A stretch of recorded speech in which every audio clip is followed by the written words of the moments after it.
of Uncensored. I am your host, Keith Andrew, along here with Garland Nixon. I just want to say thank you for being a guest on my talk show. Well, thank you for having me, Keith.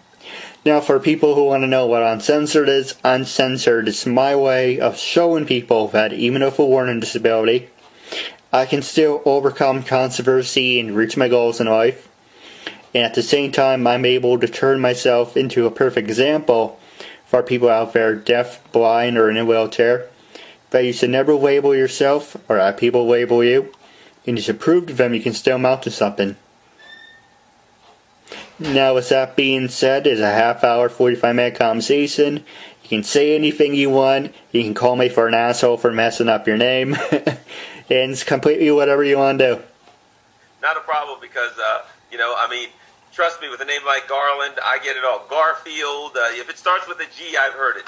I have a kind of a running joke with one of the guys in my office because there was a gentleman that was there for a while. He would call me anything that starts with a G. I mean, one day it was Gerald, the next day it was Gary. So we constantly joke about, I'll send him an email and I'll sign it like Ghana or, any word that starts with a G. So so as long as it starts with a G, I think I'm accustomed to accepting that. All right. Now, starting off, like I said, you can ask me anything you want, say anything you want, uncensored. And now, I saw, like we were saying beforehand, you're a talk show host. What can you tell us about that, and who influenced you, and how did you get into that? Good question. Very interesting, and I'll start with this. I have a relative of mine who went to school for journalism when they came out, and he said he wanted to get into TV. And he said, well, the thing about it is, and he said, there's a path you have to go. You have to do this and that. You have to go to a small town somewhere in the middle of nowhere, Idaho or whatever, and you get on and he told me the normal way. And he said, I don't want to go through all that. And I said, well, then don't. So just make your own path. If that's the normal way and it doesn't work for you, make up your own way. And he really didn't get it. And here's what I mean. I didn't start out with an intent to be a radio talk show host. I went to school for criminal justice. I didn't have any intent.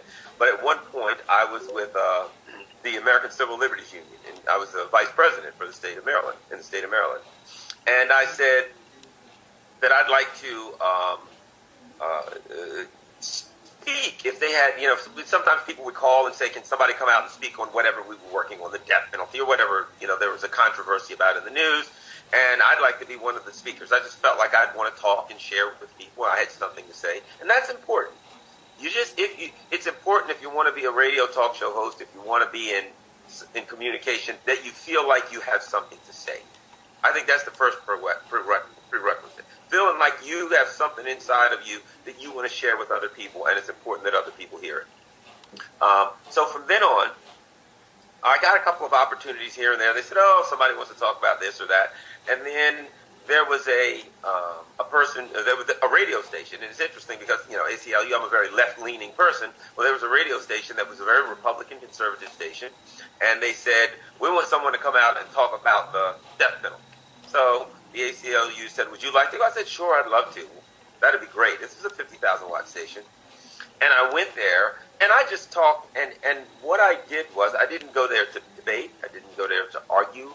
I didn't go there to disagree. I just went there to have fun, just to say what I thought and to have fun and enjoy myself. And that's what I did, and I had a blast. And they said, wow, that was fun. We want you to come back every week from now on. And that's how I got my start in radio, because I went and I didn't go to argue. I didn't go to debate. I didn't go to make a point or to start anything. I went to enjoy myself and have fun, and I did. And to have an honest, in-depth conversation with people who didn't agree with me. And I think that's important. To me, something that's important, if you want to be a talk show host or if you want to be involved in the media, to me, and some people it's not so important, but it is to me, to learn how to accept the fact that there are people that don't agree with you and how to have a conversation with people who don't agree with you. And I think that's what I always try to do from the very beginning. So I was on for about a year. And then I got replaced. Our show was replaced with something else. But I was on out of the blue. no background in journalism, nothing. I'm on a 50,000 watt station every week doing a show with a couple other guys. And I did some other speaking engagements, and a few years later, there was a guy that had a little teeny little, those low power radio stations. He had a low power radio station. And I spoke before their group back then on the Patriot Act. And he said, I've got a radio show on this little station. Would you like to come do an interview? So I did the interview. And he said, wow, would you like to do a show? I said, sure. So I started doing a show. And I did this for about a year and a half on this little teeny low power radio station, like 100 watts or something. But you could get it online. And I decided, well, I got a radio show. I started calling major guests. I mean, I'd be reading online some of the major names. I'd call them and say, hey, I've got a radio show. Well, I'd like you to come on. And to my surprise, I would call people who you may see on TV or you may see on, here on the major national radio shows or see their articles online, big name guys. I'd call them and women, and would you like to come on? They'd say yes, and they'd do the show.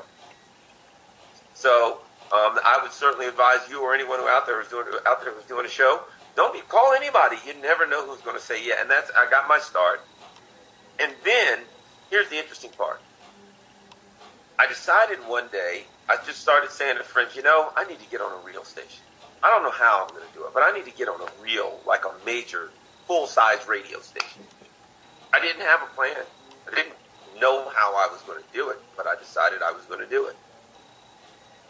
And I happened to go to an event, and I would go to any event I could, because I felt like this, if you want to get anywhere, you got to be where people are. So I went to this one major event and ran into an old friend of mine, an attorney, and she said, you still doing radio? And I said, yes. She said, well, I'm on the board of directors for this radio station in D.C., and the general manager is here. I said, go over there. She introduced me to the general manager, and I said, hey, I'd like to have a meeting with you. I didn't even say what it was about. He gave me a meeting. I came in, and I just talked politics with him, and we just talked for an hour. I didn't come there. I was hoping, of course, maybe for an opportunity, but I didn't come there with a plan. And after an hour, he said, well, one of our radio talk show hosts recently passed away a couple months back, and I've been holding out for just the right person. Would you be interested? And I said, sure. And that's how I got my show on a 50,000 watt FM station in Washington, D.C. That was my story. Next, TV. Well, after that, I decided, I really need to start doing television. I want to move into TV. Of course, never a plan. I never had a plan for any of these things. So I forgot who I had been looking into local cable television for a while. And a friend of mine had this show on climate change on Montgomery County TV in Maryland. And asked me to go on the show. And when I went to the station and I was there, it was, local cable. And I spoke to and I saw the general manager there, and I walked over and said, boy, it's a shame I don't live in this county. I'd love to have a show. And he said, oh, you don't have to live in this county. Send me a proposal. I sent him a proposal. Boom. He says, no problem. You can do it. So now I had a TV show on local cable. And, of course, I'd ask people, and I'd do this. And a guy that I do my radio show, I had been doing a radio show. We'd been working together doing radio shows. He'd been on my show a lot. It was an hour show at that point. He was doing a lot of television. He was going to New York. He was doing Fox News. He had an agent. He had the funds to have a major agent, so he's getting on major television. And we were very good friends. And one week he called me and said, "Hey, I'm in New York, doing Fox News, Fox Business News, and they said they need another liberal to beat up on." Coming up doing it. And I said, yeah, and that was it. And they said, next thing I know, there's a limo in front of my house taking me to the train station. I'm en route to Fox. And I went there once again, and I said, wow, I'm doing national TV. But I didn't have a plan. I just said, I'm going to go there and enjoy it. Who cares? If I screw it up and never go on again, at least I can say I was on national TV one time in my life, That's it. So I didn't go there thinking, oh my gosh, I'm nervous. Am I going to screw this up? I saw it as a one-time opportunity to get on, and I said, I'm going to have some fun, and I'm going to enjoy it. And I watch Fox News, and I disagree with people, and I don't get a chance. No, I don't get a chance to say anything. Darn it, this is going to be my time. And I went on. It was Fox Business News, and the show at the time was called Money Rocks. I went up there. I went on. I had fun. I laughed. I joked. I had a blast. When I left, they said, can you come back next week? And I said, sure. And I came back. They said, we need to talk. We need to set this up. We need to get you here regularly. We want you to come on every week. And that's when I started doing Fox News. And again, what's interesting is I started off on a radio show where nobody agreed with anything that I said. And then when I got an opportunity on TV, nobody there agreed with what I said. But I had fun. I enjoyed myself. And I wasn't there to fight with people. I was there to have a fun debate. So that's my story of how I got where I am now and how my media career started. With no plan, with no background, just saying, I really got to do this and move forward and believed it was going to happen, saw myself there, and eventually there I was. So that's why I say to you, if you want to do it and you feel like you're going to do it and you really believe you're going to do it, and you just say, this is what I got to do. I'm going to get a talk show. I'm going to get whatever you're going to do. Eventually you're going to do it. Yeah, I appreciate it. Now, before I ask you my couple of questions, I know it's you're holding the camera. You can always, what I do, I usually prop up the phone like on a book or something. So instead of holding it, you can always prop it up. Just try and help you out. Man, thanks a lot. Yeah, look, you're in the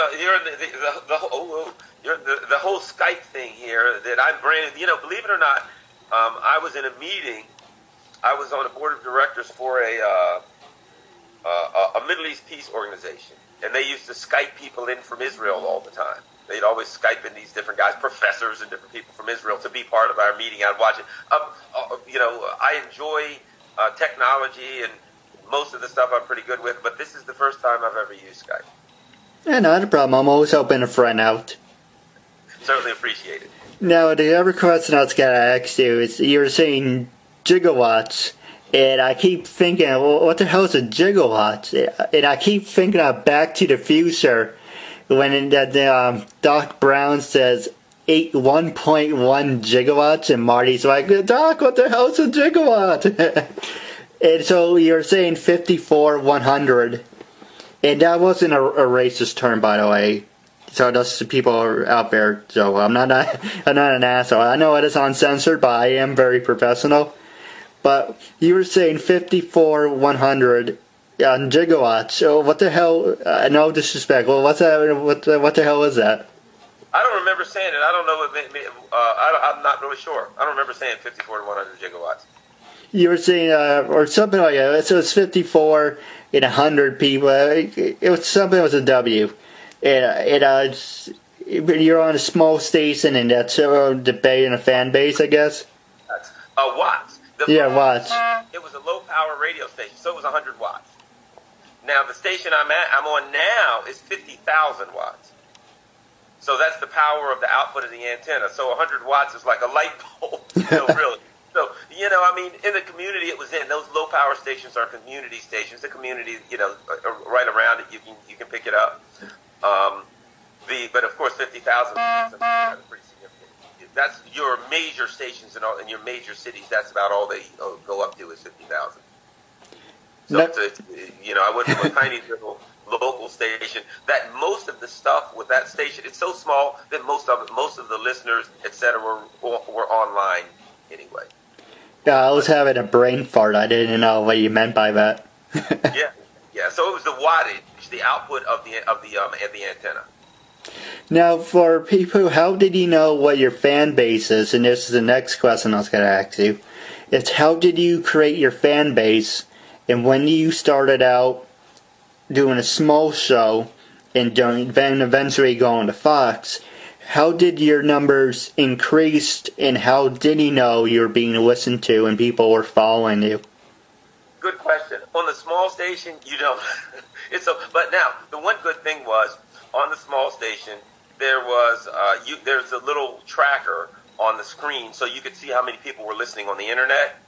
But on the actual radio frequency, you had no way of knowing. Now on the station I'm on now, WPFW, you have Arbitron ratings. The Arbitron ratings will tell you how many people are listening to shows at what time of day, etc. So you get the Arbitron ratings. But one of the things that a lot of people do, through social media, when I'm going to do a show, I want to send out, put on my Facebook page, I'll be on the air at such and such time. I want to send out tweets. things like that when I'll be on, and try to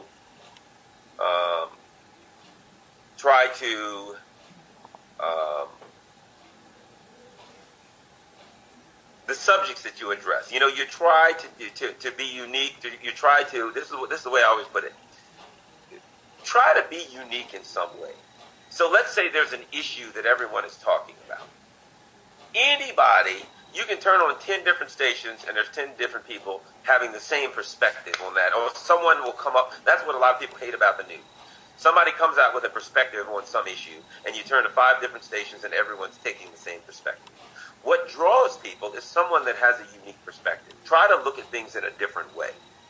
And so that's what I try to do.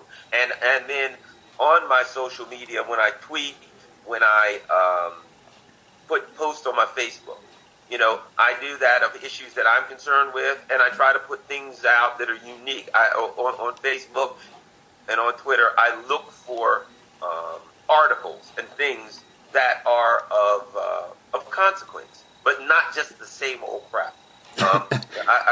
You know, if there's an issue that people are concerned with, I look for new articles coming out on that, and I constantly post them, whether it's on my Facebook page or it's on Twitter or whatever. So people see, and people will see something. They're like, "Oh my gosh, look at that! That really burns me up." You know, more often than not, burns me up. You know, and you put that out there, and you'll find more and more people will start to follow you. Will start to recognize, wow, that guy puts up a lot of interesting posts or interesting tweets. And so that helps a lot. Yeah, you know, the reason I bring it up is the people say to me, and this is the next question I was going to ask you, is what big name stars have you had on your show that you interviewed that you do want to interview? And the difference is because you're actually an official show and I'm just starting out. So it's kind of like 2 questions in one. So right. What is the difference between what you're doing and I'm doing, and what famous people have you wanted to work with or have worked with? Well, you know, I've done a lot. Of course, I'm in Washington, D.C., so a lot of, you know, number of members of Congress. You know, Congresswoman Donna Edwards, and Keith Van Hollen, and John Conyers, and I mean a number of members of Congress I've had on in the studio or certainly over the air. And Paul Robeson Jr. was actually a good friend of mine. I had him on a number of times. Do you remember Peter, Paul, and Mary, the group? They made Puff the Magic Dragon and all that? Yes. Yarrow is a friend of mine. I've had him on. And he actually sang some of their songs, you know, right on my show, Puff the Magic Dragon, and what was that? Flowers in the Attic or something, and If I Had a Hammer, because we were talking, I said, hey, it would be really cool if you would sing a few verses from some of the Peter, Paul, and Mary songs. And he sang a few verses, and we just had a great time. And my listeners thought it was really awesome to have that guy. And he talked about a lot of things. He's into a lot of peace kind of stuff.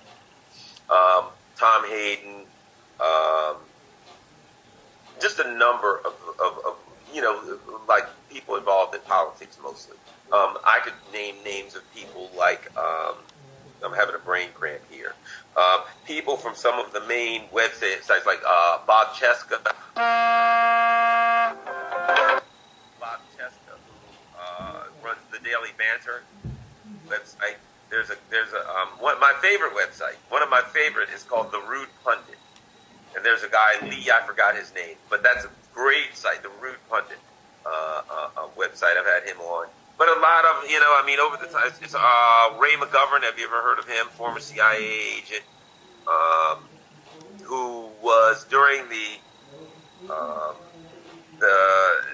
Iraq War stuff. He, you know, released a lot of information and a lot of background. There's just a number of people involved in politics, national politics.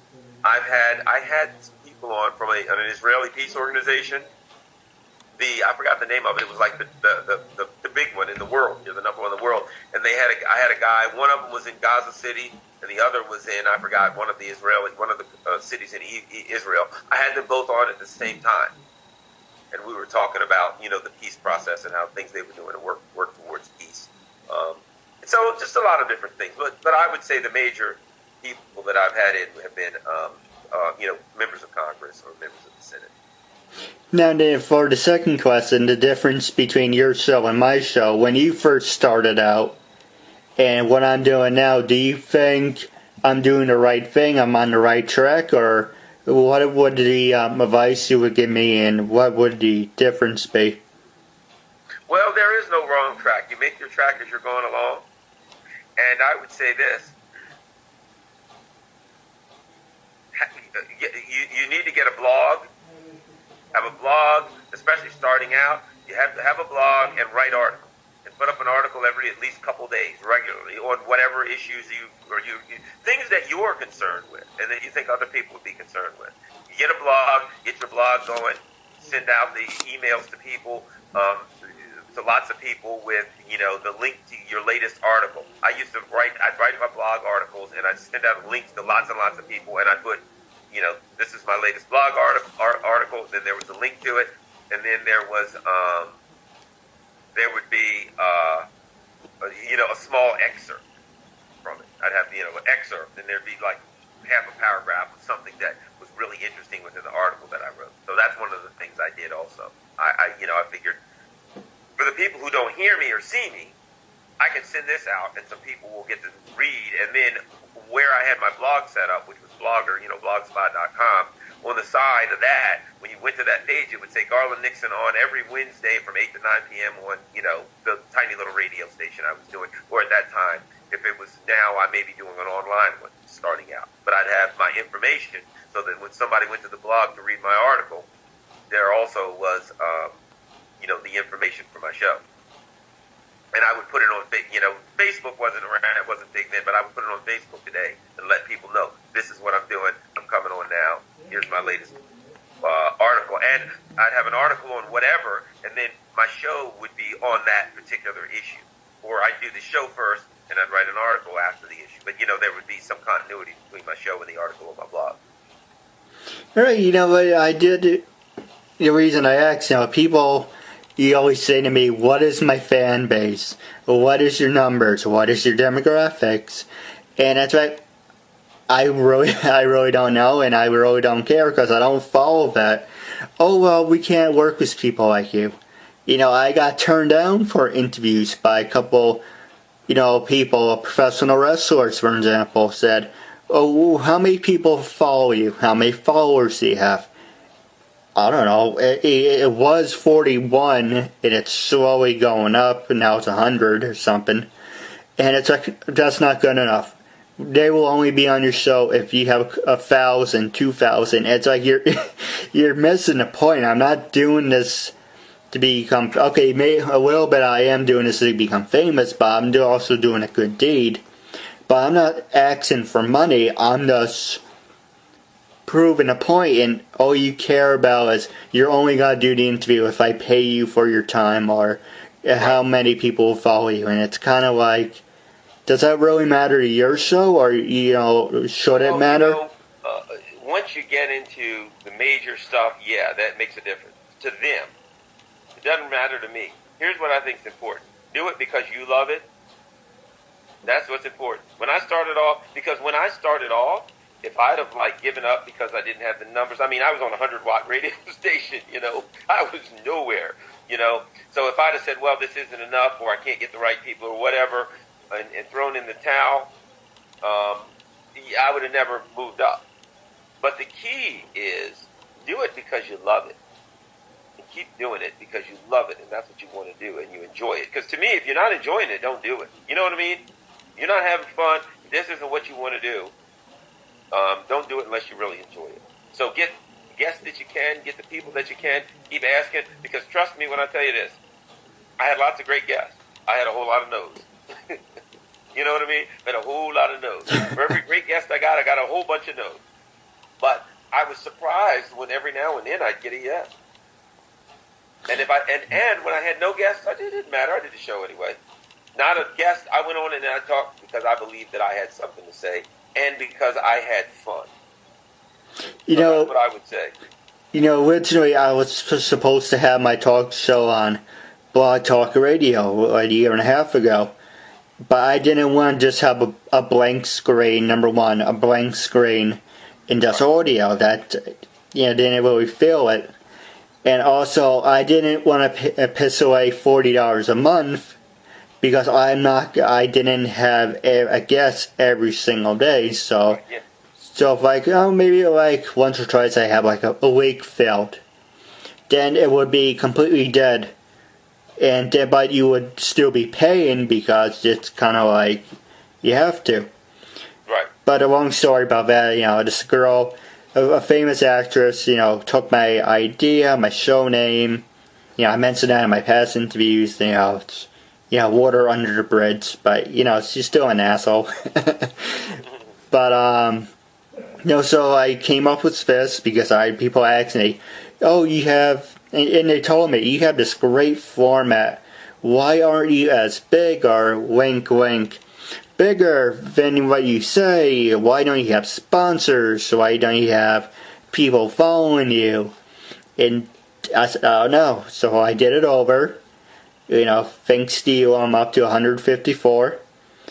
And I'm still working on the sponsors and everything. And like you said, I enjoy meeting new friends. Like for you, for example, making a new friend and doing what I love. But doing like the numbers, saying, okay, if I don't reach 2,000 people, I'm gonna give up. Or if you don't have 2,000 people, I'm not gonna be on your show. But I really don't care for that. And it's like people are missing the point of why I'm doing this. I'm making a statement. Yes, I'm doing it for myself, but also I'm just enjoying life and making an example out of everything and for everyone. But it's kind of like, I felt like saying to most of the people who said no, it's like, why am I being a fan of yours? Or why did I put all my time on the side to support your career if you're just basically throw it back in my face? It's kind of like, people, and it doesn't matter if it's white, black, Spanish, Asian, it doesn't really matter. And that's the next question I was going to ask you about the whole people using a race card. But I was going to ask you is people forget where they were. And people have to stay humbled. And for example, for you, are you still the same person you were when you started? Or are you still humbled and thankful? Because what I did for years, believe it or not, I was a police officer. I retired in law enforcement. I was actually holding the rank of major when I retired. What's interesting is that the type of person I am, when I was a police officer, people that knew me would say, wow, you don't seem like a police officer. Because they had a concept of what a police officer should be like, and I wasn't at all that, I wasn't at all the concept. People who knew me who said, of all the things I would have guessed that you were, a police officer would have been about the last one. My point being is this. There is only one way to be, as I can see it, and that's who you are. And anything else is a fraud. You know what I mean? You be who you are. Somebody asks you a question, you tell them what you think. If somebody tells you, asks you for your opinion, you tell them what your opinion is. That's the only way I've ever been able to do it. And I don't understand doing anything else. Yes, in my career, had I been willing to moderate maybe some of my views, I probably could have been a lot more famous and made a whole lot more money than I make now. But that's not an idea for me. That's not a concept of saying things that I don't believe in. So it's all about being true, saying what you believe in, regardless of whether you're a billionaire or a homeless person, regardless of whether you got a radio talk show host or you have nothing. I do my radio show. There is no difference than when I'm sitting down talking to a buddy of mine, or I'm on the phone in the afternoon talking to a buddy of mine about something. There's no difference to me. I'm saying what I think and what I believe in.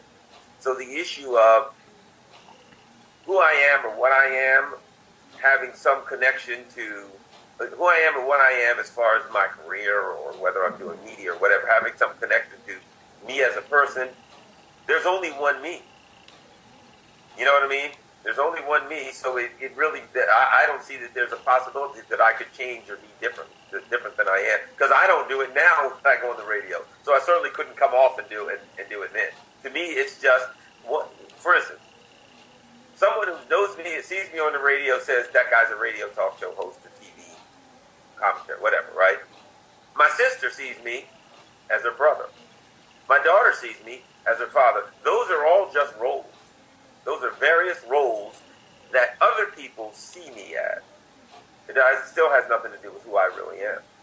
So if I accept a role and say, well, I've got a radio talk show in D.C., or I've got this or that, whatever, or I do this, and that affects me, I'm fooling myself. If you know what I'm saying. No, I agree with you. Yeah. Now, the next... I see everything very universal. People are all just... We place all of these various roles and assignments on ourselves, and we decide, well, I am either higher than someone, or unfortunately, we'll look at ourselves and say, I'm lower than someone. You know, we've come up with this hierarchy in our mind of who's higher or who's lower, because they have more money, or because they have something that we aspire to, or because, you know, this guy has a beautiful girlfriend, and everybody goes, man, look at that guy, he's got a beautiful girlfriend, he's somebody, you know what I mean? This guy's got a new Maserati. Well, we assign something to that. And the fact is, there's no difference. We're all just people doing whatever we do, and we fool ourselves into believing that we are either higher or lower on the scale. The truth is, there's not even a scale. That's true. And the last subject I was going to say to you was... What's that? No, sorry, I didn't mean to interrupt. I didn't know if there was a connection problem. No, not at all. The last subject I'm going to talk to you about is people using the race card. And, you know, comparing everything you went through and accomplished and everything I'm overcoming and accomplishing. Do you think people would just label it as ignorance, as, oh, he's using, or you, in your case, you think, because, no disrespect, but you're saying, oh, you're famous because, you know, you're black and you used the race card, or in my case, I'm white and I'm using the handicap card. Do you think there are people that would label that and saying they're using, you know, the card, or do you think there's got to be people out there saying it doesn't matter white, black, Asian, doesn't matter, if you're a good person and you fit this certain role, you know, you're going to accomplish great things. But you think there's got to be more ignorant people out there that's going to ruin things for hardworking people like you and me?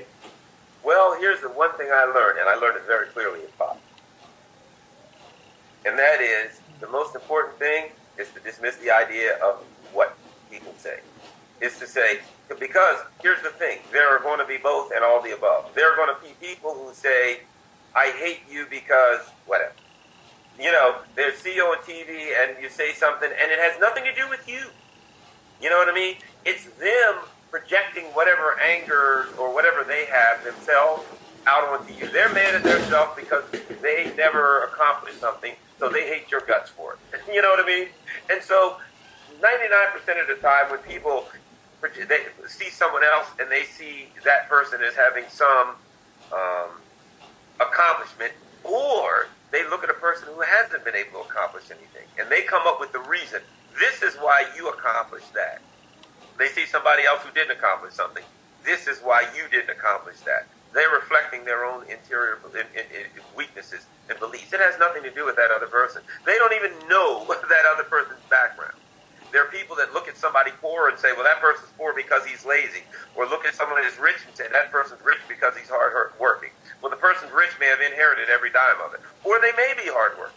Or it could be some combination of the above. You know what I mean? The poor person could be poor because they caught a bad break in life. They could be poor for any number of reasons. They could have mental illness. They could, you know what I mean? You're looking at a person, they may look perfectly healthy, and they may have some type of illness that makes it difficult for them to achieve. So you've got all these people on the outside looking at other people, projecting their internal beliefs on why that person did or didn't do something. Did or didn't say something. In politics, one of the things you see all the time, when a guy does something good, or a girl, when a politician does something good, and people don't like that person, but they can't dispute whether or not that's good. They'll say, he did it for the wrong reason. He only did that for political reasons. As if if somebody did the right thing, I've always thought like this, if somebody did the right thing, I don't care why they did it. Why do I care if they did it for political reasons? But what they're really saying is, I can't give that person credit for doing something good, and I can't argue that it's not good. So the one thing I would say is this. it's kind of like, in sports where they say a pitcher, a good pitcher, when he throws the ball and some guy hits a home run, he has to have a short memory. And he has to pitch to the next batter and start all over again. Well, that's what I'd say. If you're doing media, you have to have a short memory. If some guy says, I hate you, well, you know what? You got a right to hate me. It's a free country. And the next guy says, you're the greatest I've ever heard. Yeah, well, don't dwell on that too long because there's somebody going to be telling you that you're the worst very soon. So you're going to get so you have to have a very thick skin, and you have to understand you're going to get all of the above. The least concern, if you're going to be in the media, the very least concern you have to have is your detractors or those who are criticizing. Because whatever happens, there's going to be somebody projecting their issues onto you and pretending as though they're your issues. So that's it. Oh gosh, I've had it all. Right now, if you Google my name and you go like to YouTube or whatever, I was on Fox and I was joking about something. And basically, it was South Carolina, and someone was talking about somebody running for office.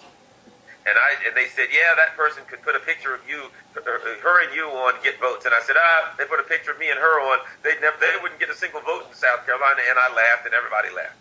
So someone somewhere out there got an idea that, this is a terrible racist statement. So they put a Garland Nixon, the guy's name's left, say Garland Nixon's racist statement. So now they termed it was a racist statement, and they put this up.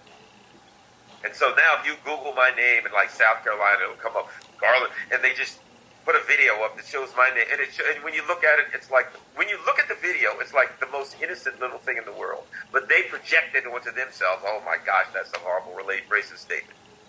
So you're going to get that. And you just say, you know what, it's a free country.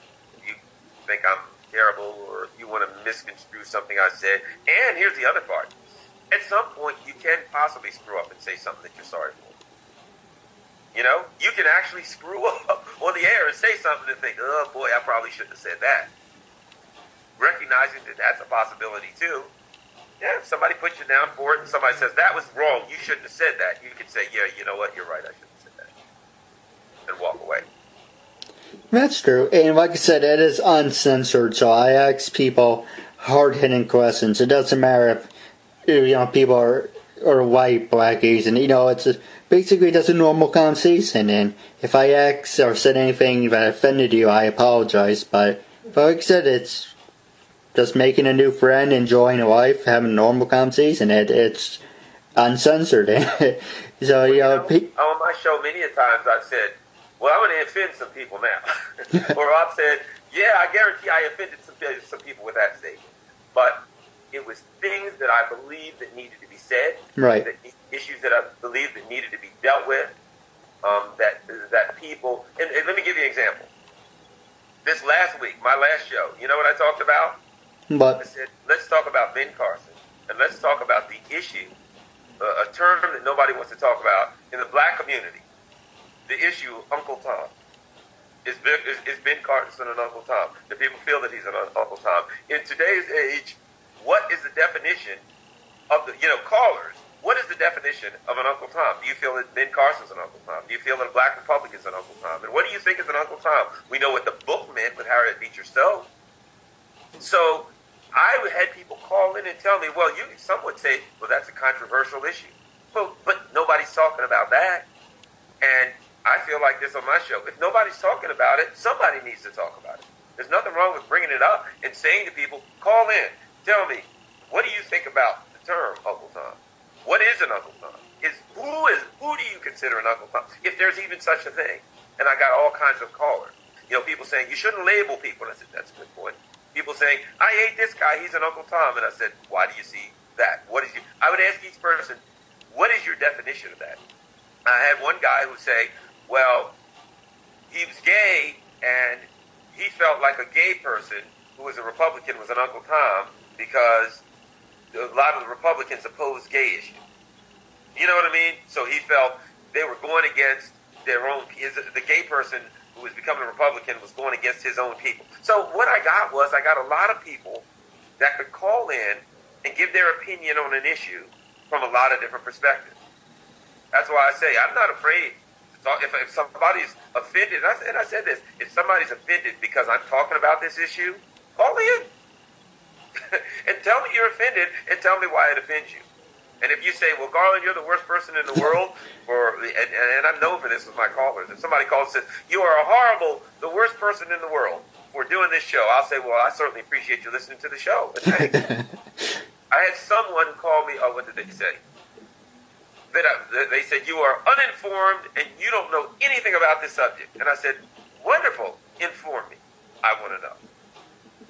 That's what the show is about. It's not about taking anything personal from my callers, saying what I'm here for is to facilitate this discussion. And if part of the discussion is, Garland, you're a jerk, well, you know what? I may be a jerk, and your argument may be strong enough to convince me, and I may say, darn it, I never realized what a jerk I was. But after that, hey, we got a oneness here. I agree with you. I am a jerk. Thanks for calling. Yeah, I agree with you. But just overall, people are just also sensitive. It's like you have to pussyfoot around. Right. What I'm not gonna do is attack people, especially my callers. But I'm gonna give my view, and I'm going to support it. I'm going to give my view and say, this is what I believe, and this is why I believe it. And that's that.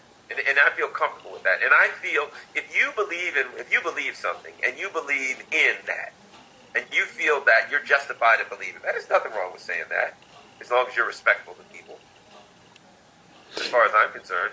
That's true. I give you a perfect example. If you look at the 80s and you look at the 90s, early 2000s, or whatever decade you want to look at,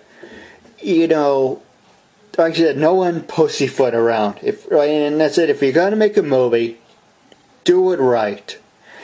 Iron Man 3, they were supposed to use one of the greatest villains, one of the greatest villains ever, and his name is the Mandarin. And basically they said to the company, you can't make them Chinese because you're going to offend North Korea and you're going to offend the Chinese. Okay, we won't do it. We can turn them Arab. You can't do that, you're going to offend the Middle East. Okay, we can turn them black. Can't turn them black because you're going to offend the blacks. Okay, we can make them white.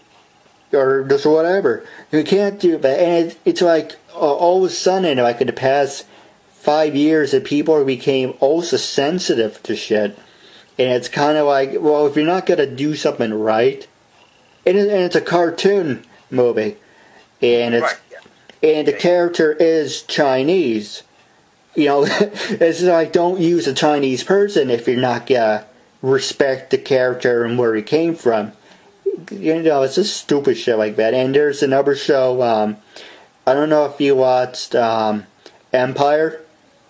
No, I haven't watched Empire. People say, it gives the black people a bad name, and because it's all about stereotyping, and it's kind of like, okay, that's a TV show, it doesn't really mean anything, why are you taking offense to it? Don't watch it.